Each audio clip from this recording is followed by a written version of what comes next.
Ayol kishi yomonmi? Demak, bunga majbur bo'lgan. Ayol kishi bekordan bekorga xafa bo'lmaydi.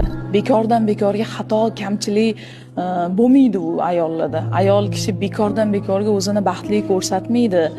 Ayollar nimagadir majbur bo'lsa, o'shanda qiladi o'sha ishni. Ayol kishining fitratida bor bu narsa. Ayollar undoq, ayollar bundoq, atayin qilgan shu narsani deyishdan oldin uni fitratiga e'tibor qarating. Fitratida yo'q u narsa. Ayollarni har qanday asov ayolni yo'lga solsa bo'ladi. Shirin muomala, shirin so'z bilan. Ayol kishi fitratdan itoatli, itoatkor har qanday narsaga. Hozir xato kamchiligi bormi? Demak, majbur qilingan insonlari bor. Hozir ajrashmoqchimi? Hozir ketmoqchimi o'sha joydan? Demak, majbur qilingan bu narsaga.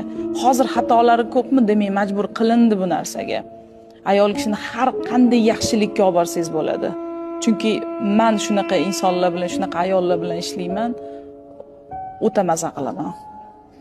Juda masalan boshqalar tarbiyasizga chiqargan ayollarni ham men boshqacha ko'z bilan ko'ra olganman.